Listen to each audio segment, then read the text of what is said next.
ಮಾಡ್ತಿದ್ಯಾ? ಏನು ಮಲಿಕೊಳ್ಳೋ ರೀತಿನ ಇದು? ದೇವ್ರೆ, ಎದಳ ಮೇಲಕ್ಕೆ ಎದ್ದೋಳೋ, ಎದ್ದೋಳು, ಎದ್ದೋಳ ಸಾಕು. 9:30 ಗೊತ್ತಾ? ಆಗಲೇ ಎದ್ದೋಳ ಮೇಲಕ್ಕೆ. ಸ್ಕೂಲ್ ಇಲ್ಲ ಅಂದರೆ ಮುಗೀತು ಕತೆ ನಿಂದು.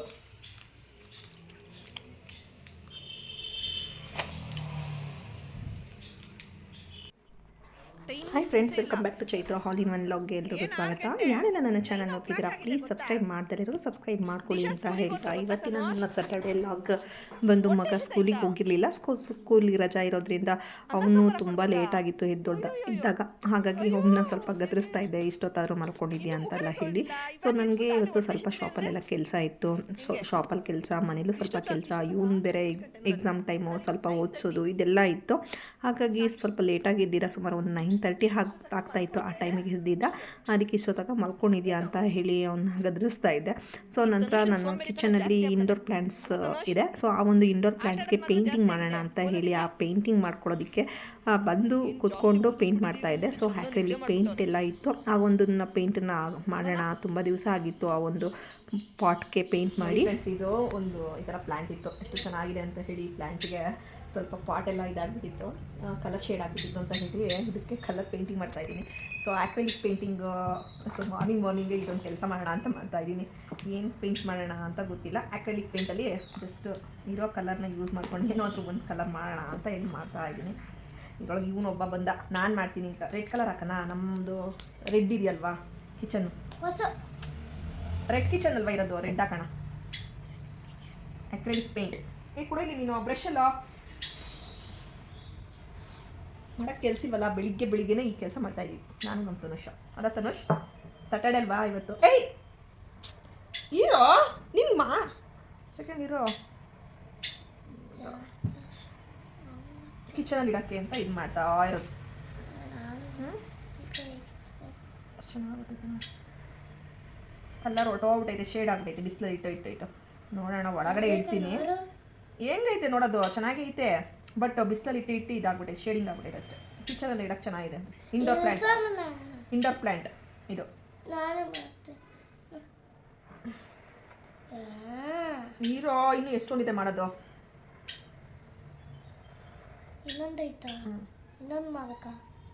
ಇನ್ನೊಂದೇನಿಲ್ಲ, ಇದೊಂದೇ ಸದ್ಯ. ಇವಾಗ ನಾನು ಶಾಪಿಗೆ ಹೋಗ್ಬೇಕು. ಇವಾಗ 9:30 ಆಯ್ತಲ್ಲ, ಸರಿ 10:30 ಅಷ್ಟೊತ್ತಿಗೆ ಶಾಪ್ಗೆ ಹೋಗ್ಬಿಟ್ಟು ಕೆಲಸ ಮಾಡಬೇಕು. ಇವತ್ತು ಎಷ್ಟು ಕೆಲಸ ಐತೆ ಗೊತ್ತಾ? ಈಗ ಸುಮ್ಮನೆ ಇವಾಗ ಜಸ್ಟ್ ಒಂದು ಇದು ಅಂತ ಮಾಡ್ತಾಯಿದ್ದೀನಿ ಅಷ್ಟೇ. ಒಂಚೂರು ಬೇಗ ಮಾಡಿಬಿಟ್ಟಿದ್ದೀನ. ಈ ಥರ ಪೇಂಟಿಂಗ್ ಮಾಡ್ಕೊಂಡ್ಬಿಟ್ರೆ ಅಂತ ರೆಡ್ ಕಲರ್ ನಂದು ಕಿಚನ್ ಇರೋದ್ರಿಂದ ಸ್ವಲ್ಪ ಚೆನ್ನಾಗಿರುತ್ತೆ ಅಂತ ಹೇಳಿ ಈ ಕಲರ್ ಮಾಡ್ತಾಯಿದ್ದೀನಿ. ಸೊ ನಂಗೆ ಪೇಂಟಿಂಗ್ ಅಂದರೆ ತುಂಬ ಇಷ್ಟ. ಇನ್ನೊಂದು ಲಾಗಲ್ಲಿ ತೋರಿಸ್ತೀನಿ ನನ್ನ ಒಂದು ಫ್ರೀ ಟೈಮ್ ಮಾಡಿಕೊಂಡು ಕೆಲವೊಂದು ಪೇಂಟಿಂಗ್ ಕ್ಲಾಸ್ನೆಲ್ಲ ಕಲ್ತ್ಕೊಂಡಿದ್ದೀನಿ. ಆ ಪೇಂಟಿಂಗ್ ಕ್ಲಾಸ್ನೆಲ್ಲ ಯಾವ ಥರ ಕಲಿತೆ, ಮತ್ತು ಕೆಲವೊಂದು ಟೈಮ್ ಫ್ರೀ ಇದ್ದಾಗ ನನಗೆ ಈ ಥರ ಆ್ಯಕ್ಟಿವಿಟೀಸ್ ಮಾಡೋಕ್ಕೆ ತುಂಬ ಇಷ್ಟ. ಅದಕ್ಕೋಸ್ಕರ ನನ್ನ ಮಕ್ಕಳು ಸಹ ಅದನ್ನು ಜಾಸ್ತಿ ಮಾಡ್ತಿರ್ತಾರೆ. ನಾನು ಮಾಡ್ತೀನಿ ಅಂದ್ಬಿಟ್ಟು ಅವರು ಕೂಡ ಮಾಡ್ತಿರ್ತಾರೆ. ಸೊ ಮಾರ್ನಿಂಗೇ ಪೇಂಟಿಂಗ್ ಬೇರೆ ಮಾಡ್ಕೊಂಡು ಕೂತಿದ್ದೀನಿ. ಆಯಿತು, ಇದು ಮುಗಿದಿದ್ದ ತಕ್ಷಣ ರೆಡಿ ಆಗಿ ಶಾಪಿಗೆ ಹೋಗೋದು. ಇವತ್ತು ಸ್ಯಾಟರ್ಡೆ ಏನೇನಿರುತ್ತೆ ತನುಷ್? ಮೈ ರೊಟೀನ್.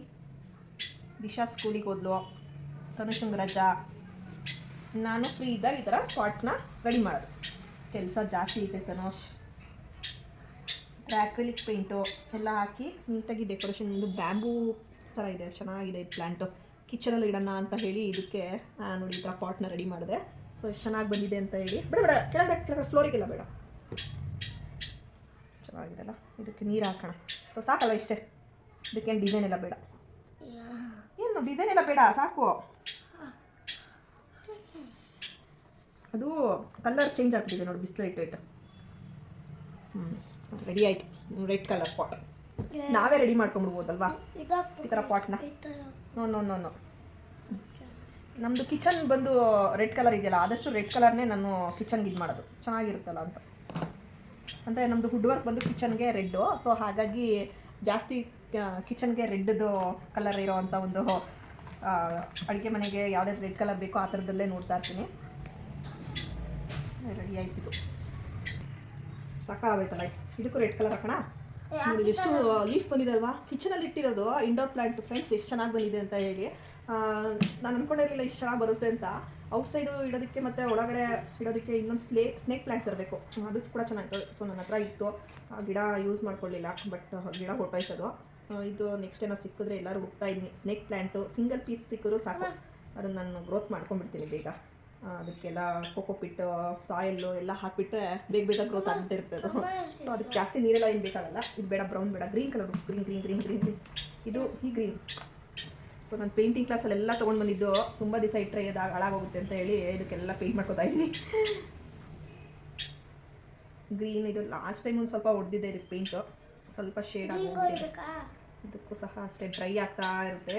ಇದು 2 ಲೀಫು, ಹೊಸ ಲೀಫ್ ಇವೆರಡು ಬಂದಿದೆ, ಚೆನ್ನಾಗಿ ಬಂದಿದೆ ಅಂದರೆ ನೋಡೋದಕ್ಕೆ ಖುಷಿ ಆಗುತ್ತೆ, ಅಷ್ಟು ಚೆನ್ನಾಗಿ ಬಂದಿದೆ. ತನುಷ್, ರಜದಲ್ಲಿ ಏನು ಹೇಳ್ಕೊಡ್ಲಿ ನಿಮಗೆ? ಸಮ್ಮರ್ ಕ್ಯಾಂಪಲ್ಲಿ ನಾನೇ ಹೇಳ್ಕೊಡ್ತೀನಿ ನಿಮಗೆ. ಸ್ವಿಮ್ಮಿಂಗ್ ಕ್ಲಾಸ್ ಸೇರ್ಕೋತೀಯಾ? ಆಮೇಲೆ ಯೋಗ, ಹಾಂ, ಹ್ಞೂ, ಎಲ್ಲದಕ್ಕೂ ಸೇರ್ಕೊತೀಯಾ? ಪೇಂಟಿಂಗ್ ನಾನೇ ಹೇಳ್ಕೊಡ್ತೀನಲ್ವಾ? ಪೇಂಟಿಂಗ್ ಕ್ಲಾಸ್ ಕಲ್ತಿದ್ದೀನಲ್ಲ ನಾನು. ನೀನು ರಜಾ ಇರಬೇಕಲ್ವಾ ಕಲ್ಸಕ್ಕೆ ನಿನಗೆ? ನೆಕ್ಸ್ಟ್ ರಜಾ ಬರುತ್ತಲ್ವಾ, ಅವಾಗ ಕಲ್ಸ್ಕೊಡ್ತೀನಿ ಆಯಿತಾ? ಅವಾಗ ನೀನು ಆಟ ಆಡಕ್ಕೆ ಹೋಗ್ತೀನಿ ಅಂತೀಯಾ? ಕಲಿಯಲ್ಲ, ನಾನು ಆಡ್ತಾನೇನೆ ಇಲ್ಲಿ. ನಾನು ಆಟ ಆಡಕ್ಕೆ ಹೋಗ್ತೀನಿ, ನಂಗೆ ಬೇಡ ಏನು ಕಲಿಯೋದು ಅಂತಂದರೆ ನಾನು ಏನು ಮಾಡೋಕ್ಕಾಗಲ್ಲ. ನೋಡು, ಪೇಂಟಿಂಗ್ ಎಲ್ಲ ವೇಸ್ಟ್ ಆಗುತ್ತೆ ಅಂತ ನಾನು ಯೂಸ್ ಮಾಡ್ಕೊತಾ ಇಲ್ವಾ ನನಗೆ. So finally black colour acrylic ಇರಲಿಲ್ಲ ಅಂದ್ಬಿಟ್ಟು ಬ್ಲೂ ಕಲರು ಅಕ್ರೆಲಿಕ್ ಕೊಡ್ತಾ ಇದ್ದೀನಿ. ಇದಕ್ಕೆ ಒಂದು ಫೈನಲ್ ಟಚ್ಚು. ಸೊ ಇದಕ್ಕೆ ರೆಡ್ ಹಾಕ್ಕೊಂಡೆ, ಇದಕ್ಕೆ ಗ್ರೀನ್ ಆಲ್ರೆಡಿ ಇದಕ್ಕೆ ಪ್ರಿಂಟ್ ಇದೆ. ಸೊ ಹಾಗಾಗಿ ಇದಕ್ಕೆ ಸ್ವಲ್ಪ ಆಲ್ರೆಡಿ ಲಾಸ್ಟ್ ಟೈಮು ನಾನು ಸ್ವಲ್ಪ ಇದು ಮಾಡಿದ್ದೆ, ಅಂದರೆ ಪೇಂಟಿಂಗ್ ಮಾಡಿದ್ದೆ, ಸ್ವಲ್ಪ ಎಲ್ಲ ಡಿಮ್ ಆಗೋಗ್ಬಿಟ್ಟಿತ್ತು. ಹಾಗಾಗಿ ನೋಡಿ, ಕಿಚನಲ್ಲಿ ಇಡೋದಕ್ಕೆ ಅಂತ ಹೇಳಿ ಇಂಡೋರ್ ಪ್ಲ್ಯಾಂಟು. ಸೊ ತುಂಬಾ ಚೆನ್ನಾಗಿದೆ ಪ್ಲ್ಯಾಂಟ್ ಅಂತಲೇ ಹೇಳ್ಬೋದು. ಸೊ ಮನೆಯಲ್ಲಿ ಬೆಳೆಸ್ಬೋದು ಈ ಒಂದು ಪ್ಲ್ಯಾಂಟ್ನ. ಇದಕ್ಕೆ ಜಾಸ್ತಿ ನೀರೆಲ್ಲ ಏನು ಬೇಕಾಗೋದಿಲ್ಲ, ಮತ್ತು ಜಾಸ್ತಿ ದೊಡ್ಡ ಪಾಟ್ ಆ ಥರ ಎಲ್ಲ ಏನು ಬೇಕಾಗೋದಿಲ್ಲ. ಸ್ವಲ್ಪ ಸಣ್ಣ ಪಾಟ್ ಇದ್ದರೆ ಸಾಕು. ಒಳಗಡೆ ಒಂದು ಸ್ವಲ್ಪ ಗೆಡ್ಡೆ ಟೈಪಲ್ಲಿರುತ್ತೆ. ಆ ಗೆಡ್ಡೆ ಬಂದು ಈ ಥರ ಪಕ್ಕದಲ್ಲೇ ಒಂದೊಂದೇ ಈ ಥರ ಗಿಡಗಳು ಈ ಥರ ನೋಡಿ. ಇದೊಂದು ಎಷ್ಟು ಚೆನ್ನಾಗಿ ಬಂದಿದೆ, 1 ವೀಕಲ್ಲಿ ಇಷ್ಟು ಉದ್ದ ಆಗಿಬಿಡುತ್ತೆ, ಅಷ್ಟು ಚೆನ್ನಾಗಿ ಬಂದಿದೆ. ಸ್ವಲ್ಪ ಬಿಸಿಲಿದ್ರೆ ಸಾಕು. ಸೊ ಇಂಡೋರ್ ಪ್ಲ್ಯಾಂಟ್ ಅಂತೂ ಸೂಪರಾಗಿದೆ ಅಂತಲೇ ಹೇಳ್ಬೋದು. ಸೊ ಫೈನಲಿ ರೆಡಿ ಆಯಿತು ನೋಡಿ. ಈ ಥರ ಇದೆ ನನ್ನ ಇಂಡೋರ್ ಪ್ಲ್ಯಾಂಟ್ಸ್ ಅಂತಲೇ ಹೇಳ್ಬೋದು. ಇದೊಂದು ಗಿಡ ಇದ್ದರೆ ಸಾಕು, ತುಂಬ ಚೆನ್ನಾಗಿರುತ್ತೆ ಮನೇಲಿ, ಒಂದು ಗ್ರೀನಿಶ್ ಆಗಿ ಆಗಿರ್ಬೋದು. ಸೊ ತುಂಬ ಚೆನ್ನಾಗಿರುತ್ತೆ ಈ ಥರ ಇಂಡೋರ್ ಪ್ಲ್ಯಾಂಟ್ಸು.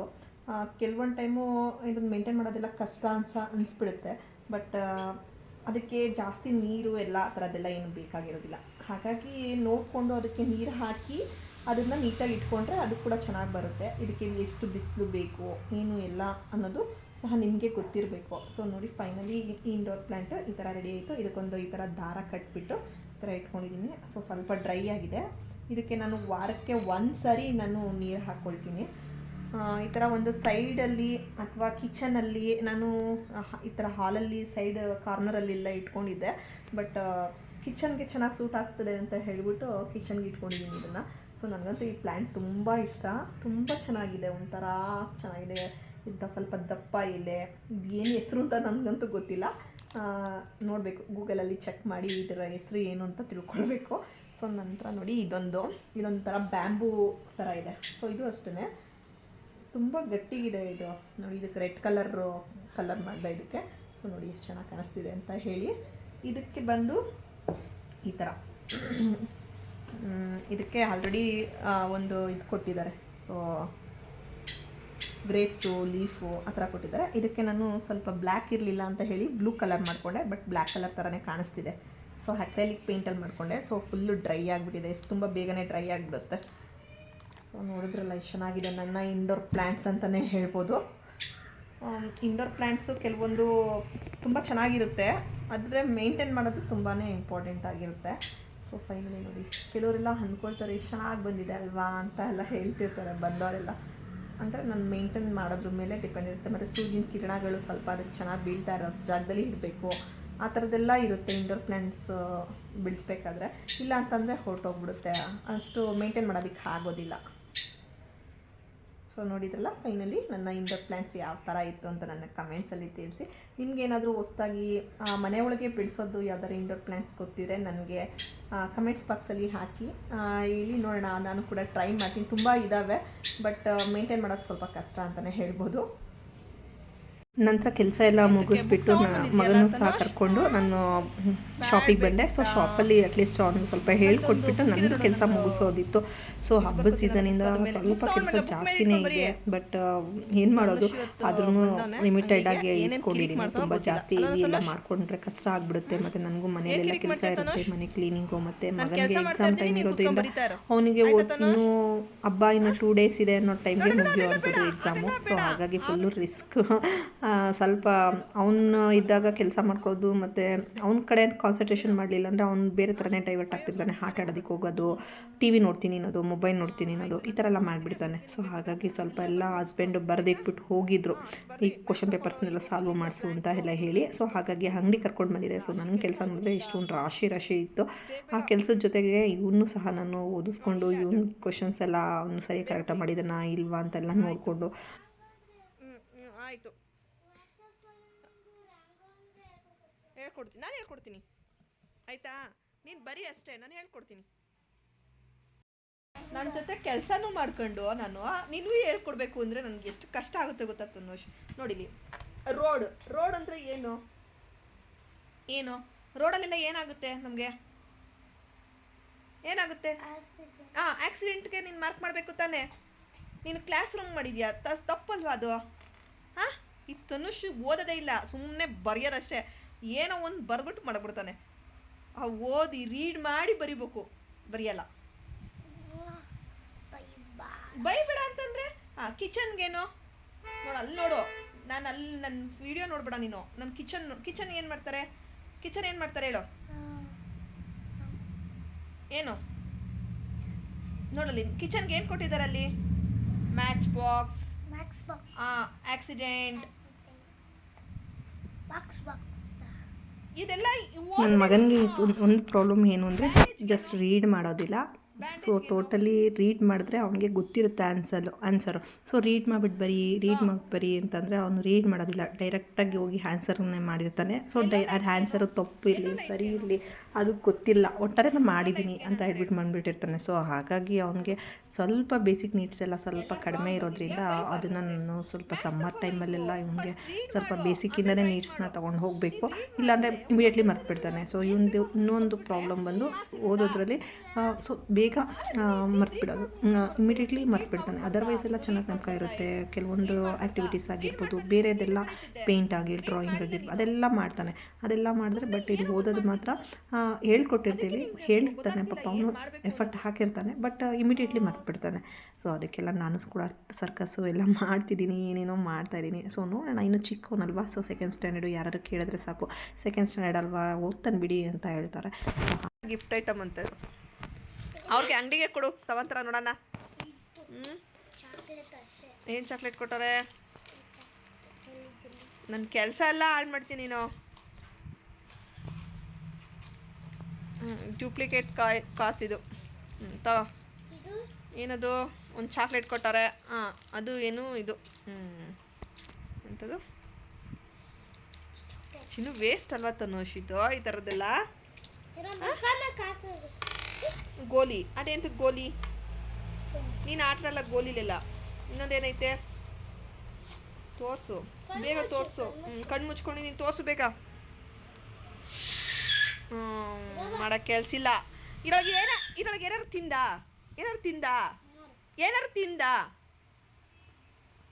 ನೀನೇನಂತ ಕೇಳಿದೆ? ನಂಗೆ ತಿನ್ನಕ್ಕೆ ಬೇಕು ಅಂತ ಕೇಳಿದೆ. ತಿನ್ನೋದು ಯಾವ ಐಟಮು ಸಿಗ್ಲಿಲ್ವಲ್ಲ. ಹೋಗು, ಡೆಡ್ ಇನ್ವೆಸ್ಟ್ಮೆಂಟ್ 5 rupees ಗೊತ್ತಾ? ಏನು ಚಾಕ್ಲೇಟ್ ನೀನು ತಿಂದೇ ಇಲ್ವಾ? ಸೊ ಪಕ್ಕದಲ್ಲೇ ಅಂಗಡಿ ಇತ್ತು, ಆ ಅಂಗಡಿಲಿ ಹೋಗೋದು, ಚಿಪ್ಸ್ನೆಲ್ಲ ತೊಗೊಂಡು ಬರೋದು, ತಿನ್ನೋದು. ಇವ್ನು ಅಂಗಡಿ ಕರ್ಕೊಂಡು ಬಂದರೆ ನನಗಿದೆ ಒಂದು ಸಮಸ್ಯೆ, ಅಮೌಂಟ್ ಕೊಡು, ನಾನು ಹೋಗಿ ಹೊರಗಡೆ ಹೋಗಿ ತೊಗೊಂಡು ಬರ್ತೀನಿ ಅಂತ ಹೇಳ್ತಿದ್ದ. ಹಾಗಾಗಿ ನಾನು ಮನೆಯಿಂದನೇ ಜ್ಯೂಸ್ ಮಾಡ್ಕೊಂಡು ಬಂದಿದ್ದೆ. ಸೊ ಕರ್ಬೂಜನ ಜ್ಯೂಸ್ ಮಾಡ್ಕೊಂಡು ಬಂದಿದ್ದೆ. ಸೊ ನಾವು ಕೂಡ ಇಬ್ಬರು ಊಟ ಮಾಡಿ ಕರ್ಬೂಜ ಹಣ್ಣು ಜ್ಯೂಸು ಸಹ ಕುಡ್ದು ಸ್ವಲ್ಪ ಹೊತ್ತು ಅವನ್ನ ಮಲಗಿಸೋಣ ಅಂತ ಹೇಳಿ ನಂತರ ಮತ್ತೆ ಈವ್ನಿಂಗು ಓದಿಸೋದಿರುತ್ತೆ. ಹಸ್ಬೆಂಡ್ ಹೋಗಿ ಕೂತ್ಕೊಂಡು ಮತ್ತೆ ಓದಿಸ್ತಾರೆ. ಆ ಎಕ್ಸಾಮ್ ಮುಗಿಯೋವರೆಗೂ ಆಟ ಆಡೋದಕ್ಕೆ ಕಳಿಸೋದೇ ಬೇಡ ಅಂತ. ಆಟ ಆಡೋದಕ್ಕೆ ಕಳಿಸಿದ್ರೆ ಫುಲ್ಲು ಚೆನ್ನಾಗಿ ಆಟ ಆಡ್ಬಿಟ್ಟು ಬಂದುಬಿಟ್ಟು ನಂಗೆ ಕಾಲು ನೋವ್ತಿದೆ ಅಂತ ಹೇಳ್ಬಿಟ್ಟು ಮಲ್ಕೊಂಡ್ಬಿಡ್ತಾನೆ. ಸೊ ಹಾಗಾಗಿ ಆಟ ಆಡೋದಕ್ಕೆ ಹೊರಗಡೆ ಕಳಿಸೋದು ಕಡಿಮೆ. ಎಕ್ಸಾಮ್ ಎಲ್ಲ ಮುಗಿದ ಮೇಲೆ ಆಟ ಆಡೋದಕ್ಕೆ ಹೋಗು ಅಂತ ಹೇಳಿ ಸೊ ನಾನು ಕೆಲಸ ಸ್ಟಾರ್ಟ್ ಮಾಡಿಕೊಂಡೆ. ಕೆಲಸ ಎಲ್ಲ ಮುಗಿಸ್ಕೊಂಡು ಬರೋ ಟೈಮಿಗೆ ಮಳೆ ಬರೋಕ್ಕೆ ಸ್ಟಾರ್ಟ್ ಆಗಿಬಿಟ್ಟಿತ್ತು. ಸೊ ಮಳೆ ಫಸ್ಟು ಮೊದಲನೇ ಅಂದರೆ ವರ್ಷದ ಮೊದಲ ಮಳೆ ಅಂತಲೇ ಹೇಳ್ಬೋದು. ಸೊ ತುಂಬ ಗಾಳಿ ಮತ್ತು ಮಳೆ ಸ್ಟಾರ್ಟ್ ಆಗಿಬಿಟ್ಟಿತ್ತು. ನಾನು ಮತ್ತು ಅವನಿಬ್ಬರು ನಿಂತ್ಕೊಂಡೇ ಬಂದ್ವಿ. ಅರ್ಧ ದಾರಿಗೆ ಬಂದಾಗ ಫುಲ್ಲು ಮಳೆ ಜೋರಾಗಿಬಿಡ್ತು. ಸೊ ಎಲ್ಲೂ ನಿಲ್ಲಿಸ್ಲಿಕ್ಕಾಗಲಿಲ್ಲ. ಸೊ ನಿಂತ್ಕೊಂಡು ಬಂದ್ವಿ. ಮಳೆ ಚೆನ್ನಾಗಿ ನೆನ್ಕೊಂಡು ನಾನು ನನ್ನ ಮಗ ಬಂದ್ವಿ. ಕರೆಂಟೇ ಇಲ್ಲ.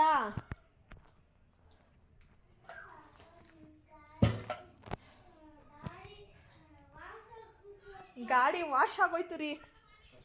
ಅಷ್ಟು ಮಳೆನೇ ಬರಲಿಲ್ಲ.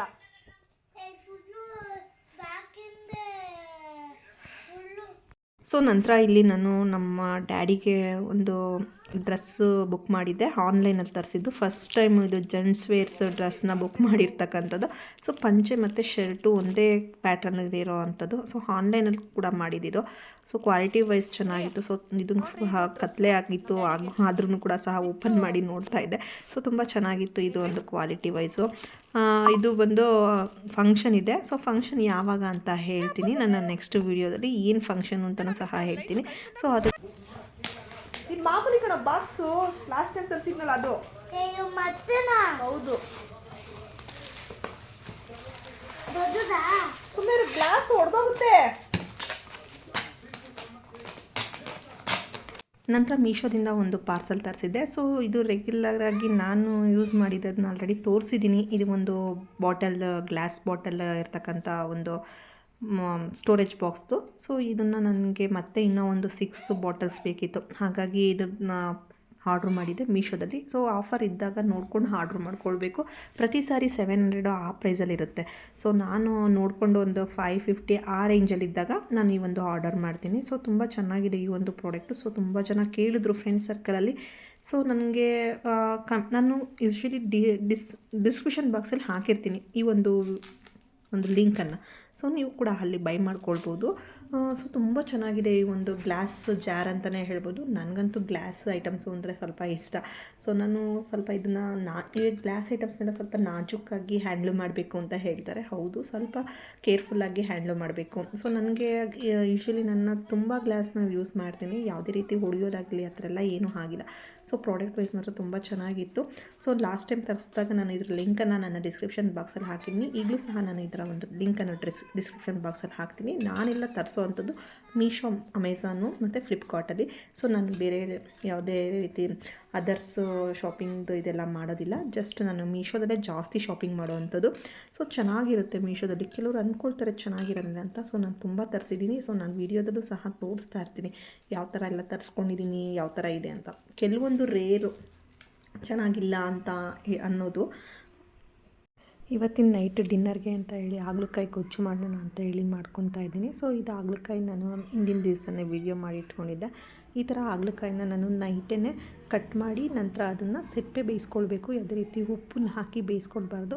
ಕಹಿ ಜಾಸ್ತಿ ಇರೋದ್ರಿಂದ ಸ್ವಲ್ಪ ಇದನ್ನು ಬಿಸಿನೀರಲ್ಲಿ ಚೆನ್ನಾಗಿ ಬೇಯಿಸ್ಕೊಂಡ್ಬಿಡ್ತೀನಿ. ಏಕೆಂದರೆ ಹಾಗೆ ಡೈರೆಕ್ಟಾಗಿ ಹಾಕ್ಬೋದು. ಇದು ಸಣ್ಣ ಸಣ್ಣ ಕಾಯಿ ಇರೋದ್ರಿಂದ ಸ್ವಲ್ಪ ಕಹಿ ಜಾಸ್ತಿ ಇರುತ್ತೆ. ಸೊ ತಿನ್ನೋದಕ್ಕಾಗೋದಿಲ್ಲ, ಮಕ್ಕಳು ಕೂಡ ತಿನ್ನೋದಿಲ್ಲ ಅಂತ ಹೇಳಿ ಈ ಥರ ಒಂದು ಕಟ್ ಮಾಡಿ ಈ ಥರ ಸ್ವಲ್ಪ ಡ್ರೈ ಆದಮೇಲೆ ಇದನ್ನು ಸಿಪ್ಪೆ ಬೇಯಿಸ್ಕೊಂಡು ನಂತರ ಇದನ್ನು ಒಗ್ಗರಣೆ ಹಾಕ್ಕೊಳ್ಳೋವಂಥದ್ದು. ಸೊ ಇದು ನೈಟೆಲ್ಲ ನಾವು ಹಾಗೆ ಇಟ್ಟರೆ ಆ ಒಂದು ಕಹಿ ಅಂಶ ಕಡಿಮೆ ಆಗಿ ನಂತರ ಮಾರ್ನಿಂಗು ನಾವು ಈ ಥರ ನೋಡಿ ಈ ಥರ ಬೇಯಿಸ್ಕೊಳ್ತಾ ಇದ್ದೀನಿ. ನೀರೊಳಗೆ ಚೆನ್ನಾಗಿ ಒಂದು ಕುದಿ ಬಂದಮೇಲೆ ಇದನ್ನು ಆಫ್ ಮಾಡಿ ಆ ನೀರನ್ನು ಬಸ್ಬಿಟ್ಟು ಸಹ ನೀರನ್ನ ಯೂಸ್ ಮಾಡ್ಕೊಳ್ಬೋದು. ಈ ಶುಗರ್ ಪೇಷಂಟ್ ಇರ್ತಾರಲ್ಲ, ಸೊ ಅಂಥವ್ರು ಸಹ ಅದನ್ನು ಕುಡ್ಕೊಳ್ಬೋದು ನೀರನ್ನ. ಸೊ ಇದನ್ನೇ ಯಾವುದೇ ರೀತಿ ವೇಸ್ಟ್ ಮಾಡೋವಂಥ ಅವಶ್ಯಕತೆ ಇರೋಲ್ಲ. ನಂತರ ಇಲ್ಲಿ ಒಗ್ಗರಣೆಗೆ ಈರುಳ್ಳಿ ಮತ್ತು ಟೊಮೆಟೊ, ಕರಿಬೇವಿನ ಸೊಪ್ಪನ್ನು ಹಾಕಿ ನಂತರ ನಾನು ಬೇಯಿಸಿಟ್ಕೊಂಡಿರ್ತಕ್ಕಂಥ ಹಾಗಲಕಾಯಿನ ಹಾಕಿ ಒಗ್ಗರಣೆ ಮಾಡ್ಕೊಳ್ತಾ ಇದ್ದೀನಿ. ಖಾರಕ್ಕೆ ಇದಕ್ಕೆ ಸ್ವಲ್ಪ ನಾನು ಸಾಂಬಾರು ಪೌಡರ್ನ ಹಾಕ್ಕೊಳ್ತೀನಿ. ಸೊ ಇಲ್ಲಿ 2 ಟೇಬಲ್ ಸ್ಪೂನಷ್ಟು ಸಾಂಬಾರು ಪೌಡರ್ನ ಹಾಕ್ಕೊಂಡು ಈ ರೀತಿ ನಾನು ನೋಡಿ ಮಾಡ್ಕೊಳ್ತಾ ಇರೋದು. ಸ್ವಲ್ಪ ಗಟ್ಟಿಯಾಗಿ ಮಾಡ್ಕೊಳ್ತಾ ಇದ್ದೀನಿ. ನೀವು ಗೊಜ್ಜಾದರೂ ಮಾಡ್ಕೊಳ್ಬೋದು, ಇದನ್ನು ಸಾಂಬಾರಾದರೂ ಮಾಡ್ಕೊಳ್ಬೋದು. ನಂತರ ಇದಕ್ಕೆ ಸ್ವಲ್ಪ ಹುಣಸೆ ಹಣ್ಣಿನ ರಸ ಹಾಕ್ಕೊಳ್ತಾ ಇದ್ದೀನಿ. ಸೊ ಕಹಿ ಅಂಶ ಇರುತ್ತಲ್ಲ, ಸೊ ಆ ಒಂದು ಕಹಿ ಅಂಶ ಹೋಗೋದಕ್ಕೆ ಅಂತ ಹೇಳಿ ಸ್ವಲ್ಪ ಹುಣಸೆ ಹಣ್ಣಿನ ರಸ ಹಾಕ್ಕೊಳ್ತಾ ಇದ್ದೀನಿ. 2 ಟೊಮೆಟೊ ಹಾಕ್ಕೊಂಡಿದ್ದೆ. ಸ್ವಲ್ಪ ರುಚಿಗೆ ತಕ್ಕಷ್ಟು ಉಪ್ಪನ್ನು ಸಹ ಸೇರಿಸ್ಕೊಳ್ತೀನಿ. ಸೊ ತುಂಬ ಚೆನ್ನಾಗಿರುತ್ತೆ. ಯಾರಿಗೆಲ್ಲ ಕಹಿ ನಮಗೆ ಹಾಗಲಕಾಯಿ ತಿನ್ನೋದಕ್ಕೆ ಅನ್ನೋರು ಈ ರೀತಿ ಮಾಡ್ಕೊಳ್ಳಿ. ಸೊ ಅಷ್ಟು ಕಹಿ ಎಲ್ಲ ಬರೋದಿಲ್ಲ. ಸ್ವಲ್ಪ ಇದಕ್ಕೆ ಬೆಲ್ಲ, ಲಾಸ್ಟಲ್ಲಿ ಇದಕ್ಕೆ ಬೆಲ್ಲ ಹಾಕ್ಕೊಂಡ್ರೆ ತುಂಬ ಟೇಸ್ಟಿಯಾಗಿರುತ್ತೆ. ಸೊ ಕಹಿ ಅನ್ನೋ ಅಂಶ ಎಲ್ಲ ಹೊರಟೋಗ್ಬಿಡುತ್ತೆ. ನಂತರ ಇಲ್ಲಿ ನಾನು ರೊಟ್ಟಿ ಕಾಂಬಿನೇಷನ್ಗೆ ಅಂತ ಹೇಳಿ ಹಾಗಲಕಾಯಿ ಪಲ್ಯ ಮಾಡಿದ್ದೆ. ಸೊ ನಂತರ ಇದು ಒಂದು ಸಾಂಬಾರು ಅನ್ನೋದಕ್ಕಿಂತ ಇದೊಂದು ರಸಮ್ ಟೈಪಲ್ಲಿ ಮಾಡೋವಂಥದ್ದು. ಈ ಹಳೆ ಕಾಲದಲ್ಲೆಲ್ಲ ಈ ಥರ ಒಂದು ಹಸಿ ಅಂದರೆ ಟೊಮೆಟೊ ಮತ್ತು ಹುಣಸೆಹಣ್ಣು ಬಳಸಿ ಮಾಡ್ತಿದ್ರು. ಸೊ ತುಂಬ ಟೇಸ್ಟಿಯಾಗಿರುತ್ತೆ. ಅನ್ನಕ್ಕಂತೂ ಒಂದು ಪರ್ಫೆಕ್ಟ್ ಕಾಂಬಿನೇಷನ್ ಅಂತಲೇ ಹೇಳ್ಬೋದು. ಸೊ ನಮ್ಮ ಅಜ್ಜಿ ಕಾಲದಲ್ಲೆಲ್ಲ ಆ ಥರನೇ ಒಂದು ಸಾಂಬಾರು ಮಾಡ್ತಿದ್ರು. ಸೊ ತುಂಬ ಅಂದರೆ ತುಂಬ ಚೆನ್ನಾಗಿರುತ್ತೆ. ಸೊ ಹಾಗಾಗಿ ನಾನು ಕೂಡ ಏನಾದರೂ ಸಾಂಬಾರು ಮಾಡದೇ ಇರೋ ಟೈಮಲ್ಲಿ ಈ ಥರ ಒಂದು ಹಸಿ ಗೊಜ್ಜಿನ ಸಾಂಬಾರು ಮಾಡ್ಕೊಂಡ್ಬಿಡ್ತೀನಿ. ಇದಕ್ಕೆ ನಾನು ಬೆಳ್ಳುಳ್ಳಿ, ಹುಣಸೆಹಣ್ಣು, ಕೊತ್ತಂಬರಿ ಸೊಪ್ಪು, ಟೊಮೆಟೊ, ಹುಣಸೆ ಹಣ್ಣಿನ ರಸ ಹಾಕ್ಕೊಂಡಿದ್ದೀನಿ. ಹುಣಸೆಹಣ್ಣು ಸಹ ಅದರೊಳಗೆ ಕಿವುಚ್ಕೊಂಡ್ರೆ ಒಳ್ಳೆಯದು. ಈ ಥರ ಸ್ವಲ್ಪ ಉಪ್ಪು ಹಾಕಿ ನಮಗೆ ಎಷ್ಟು ನೀರು ಬೇಕೋ ಅಷ್ಟು ನೀರನ್ನು ಹೆಚ್ಚಿಸ್ಕೊಂಡು ಇದನ್ನು ಚೆನ್ನಾಗಿ ಕಿವುಚ್ಕೊಳ್ಳೋ ಅಂಥದ್ದು. ಸೊ ತುಂಬ ಚೆನ್ನಾಗಿರುತ್ತೆ ಫ್ರೆಂಡ್ಸ್. ಒಮ್ಮೆ ನೀವು ಕೂಡ ಟ್ರೈ ಮಾಡಿ ನೋಡಿ, ನನ್ನ ಕಮೆಂಟ್ಸ್ ಬಾಕ್ಸಲ್ಲಿ ತಿಳಿಸಿ. ಸೊ ಇವತ್ತಿನ ವಿಡಿಯೋ ಇಲ್ಲಿಗೆ ಎಂಡ್ ಮಾಡ್ತಾ ಇದ್ದೀನಿ. ಸೊ ನೆಕ್ಸ್ಟ್ ವಿಡಿಯೋದಲ್ಲಿ ಸಿಗೋಣ. ಯಾರೆಲ್ಲ ನನ್ನ ಚಾನಲ್ ನೋಡ್ತಿದ್ದೀರಾ ಪ್ಲೀಸ್ ಸಬ್ಸ್ಕ್ರೈಬ್ ಮಾಡ್ದಲ್ಲಿರೋ ಸಬ್ಸ್ಕ್ರೈಬ್ ಮಾಡ್ಕೊಂಡು ನೋಡಿ ಅಂತ ಹೇಳ್ತಾ ಇವತ್ತಿನ ವಿಡಿಯೋ ಇಲ್ಲಿಗೆ ಎಂಡ್ ಮಾಡ್ತಾ ಇದ್ದೀನಿ. Thank you for watching.